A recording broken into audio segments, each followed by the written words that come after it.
Bismillahirrahmanirrahim. Halo, Assalamualaikum warahmatullahi wabarakatuh. Pemirsa televisi Muhammadiyah dimanapun Anda berada, apa kabarnya? Jumpa lagi di PTV Show, kita ngobrol sering tapi nggak bikin boring pemirsa. Balik lagi sama Irma di sini, kita akan ngobrol-ngobrol yang pastinya akan meningkatkan semangat kita semua. Dan pastinya juga karena semangat itu adalah satu hal yang harus selalu kita tingkatkan. Kenapa? Karena memang ini adalah salah satu cara kita untuk membuat imun tubuh kita tetap kuat. Nah, itu juga akhirnya bisa bikin kita tetap sehat, apalagi di masa pandemi sekarang ini, pemirsa. Iya, masa pandemi sekarang ini memaksa kita harus lebih bisa menjaga diri. Salah satunya adalah untuk tetap bahagia. Jadi apapun sering banget ya kita dengar kabar itu, jangan sampai lupa bahagia. Kenapa? Bahagia itu bisa meningkatkan imun tubuh kita. Nah, seperti kali ini, aku akan ngobrol bareng sama pemuda berprestasi yang pastinya insya Allah akan memberikan semangat juga untuk kita semua, untuk semangat berjuang, untuk semangat meraih cita-cita. Seperti kita semua tentunya yang masih memiliki cita-cita yang harus tertunda, tapi jangan pernah patah semangat. Kenapa? Nah, kenapanya ini kita akan dengerin juga nih ceritanya seperti apa, barangkali apa yang akan disampaikan oleh pemuda ini bisa menginspirasi kita semua. Langsung aja yuk kita sapa. Halo, Assalamualaikum warahmatullahi wabarakatuh, Fatir. Waalaikumsalam warahmatullahi wabarakatuh. Apa kabarnya hari ini, Fatir? Alhamdulillah baik, sehat. Alhamdulillah. Alhamdulillah aku pun sehat di sini. Terima kasih doanya. Kita sudah saling mendoakan pastinya ya.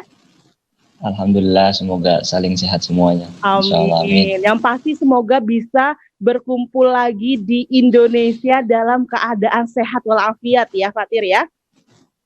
Amin, insyaallah, Kak Irma.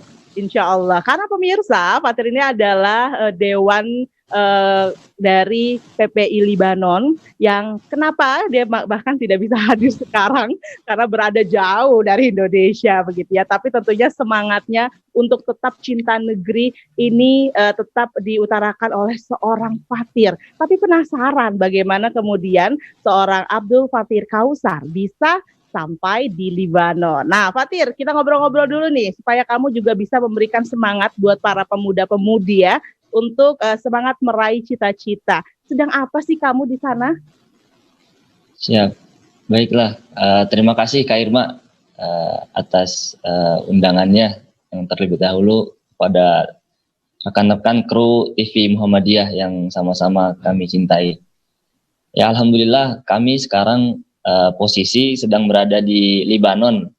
Libanon tepatnya di Timur Tengah ya, daerah Timur Tengah, yang mana Libanon ini kalau dilihat dari peta geografisnya diapit antara dua negara yang kita terkenal dengan konflik. Jadi di sebelah utara Libanon itu ada Suriah, negara Suriah yang sampai sekarang masih dilanda konflik, walaupun memang tinggal sedikit lagi ya. Akan dikuasai oleh pemerintah, selesai. Dan di daerah selatan itu ada Palestina. Yang kita tahu Palestina memang terjajah ya oleh negara Israel sudah berpuluh-puluh tahun lamanya. Nah, di Lebanon ini jadi berada di tengah-tengah antara dua negara tersebut. Nah, adapun kegiatan saya sekarang ini ya studi S1 di Beirut, kampus Beirut Islamic University. Baik. Seperti itu singkatnya Kak Irma. Oke, jadi kamu belajar ya ke sana ya? Iya, betul. Baik, insya Allah. Nah, dengan kamu belajar ke sana, pasti semua orang punya ya impian untuk kuliah di luar negeri, begitu ya, punya impian juga untuk menuntut ilmu, begitu. Yang terlebih begitu semua orang, apalagi bicara tentang pendidikan sendiri di Indonesia, kondisi pendidikannya tentunya bukan jadi satu hal yang bisa dikatakan sekarang ya membanggakan begitu. Kenapa? Karena banyaknya fasilitas dan lain sebagainya yang kita masih harus terus meningkatkan kualitas pendidikan di Indonesia. Nah, kamu sendiri bisa sampai kuliah di Libanon. Bagaimana perjuangan kamu? Apakah memang ini adalah cita-cita kamu atau bagaimana? Sebetulnya kuliah atau studi abroad ya, memang dulu sudah menjadi cita-cita saya ketika di pondok pesantren. Baik. Yang mana dulu saya pernah mondok di pondok pesantren Darussalam Gontor. Insyaallah. Seperti itu. Karena ketika di pondok pesantren itu kita selalu ditanamkan nilai-nilai pondok dan selalu dimotivasi oleh guru-guru kita dan kiai-kiai kita untuk belajar sejauh-jauhnya agar nanti ketika pulang ke Indonesia itu bisa memberikan ilmu yang bermanfaat. Artinya ilmu yang dibawa dari luar negeri itu dibawa ke Indonesia agar bisa mengembangkan ilmu yang telah didapat di luar negeri ke negara kita tercinta Indonesia. Baik. Jadi kalau berbicara perjuangan memang sangat panjang sekali perjuangan saya pribadi untuk bisa kuliah ke luar negeri, khususnya ke Libanon. Karena memang banyak sekali Kak Irma lika-liku yang saya sendiri alami ketika untuk belajar ke luar negeri.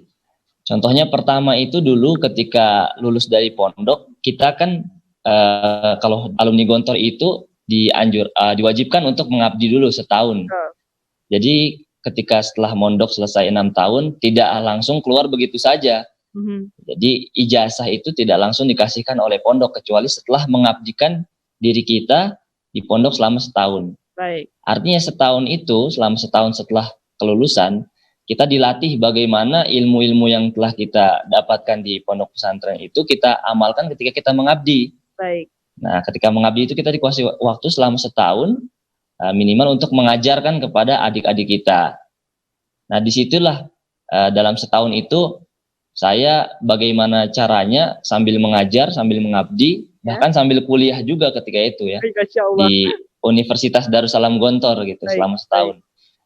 Nah, bagaimana dituntut untuk juga saya mencari beasiswa ke luar negeri. Iya, karena yang saya tahu dulu banyak senior-senior saya yang sebelumnya itu banyak sekali yang sudah mencoba kuliah di luar negeri. Jadi saya sangat termotivasi sekali untuk bisa belajar ke luar negeri. Akan tetapi ketika pengabdian ini kan artinya kita bisa mungkin mengakses internet lewat Google dan lain sebagainya untuk mencari beasiswa dari berbagai negara manapun. Ya? Betul. Iya. Akan tetapi ketika itu kok rata-rata pendaftaran beasiswanya itu atau pembukaan beasiswa online-nya itu ketika saya masih mengabdi. Nah, jadi waktunya nggak match gitu ya? Waktunya nggak match seperti itu. Yang mengharuskan saya artinya harus menunggu dulu. Betul. Rata-rata setelah sebelum ijazah dikeluarkan oleh pesantren itu, saya tidak bisa mendaftarkan ke kampus manapun karena Gontor ini hanya memiliki satu ijazah. Yang mana ijazah Gontor ini satu-satunya ijazah yang memang bisa dipakai untuk melanjut studi ke jenjang selanjutnya, karena kita di Gontor itu nggak ada yang namanya ujian nasional. Seperti itu Kak Irma. Jadi kamu sangat mengandalkan begitu ya, sementara waktu ini tidak pas gitu. Aduh, apakah masih ada kesempatan? Sebenarnya berarti saat itu juga hampir putus asa gitu ya. Apakah masih bisa ini daftar kemudian atau terlambat begitu ya. Nah, Fatir, kita akan lanjutkan lagi ya nanti di segmen selanjutnya, seperti apa lagi kemudian perjuangan kamu di sana dan bagaimana kemudian kamu bisa survive di negara yang jauh dari Indonesia begitu ya. Sesaat lagi tetap bersama kami pemirsa, tetap di PTV Show.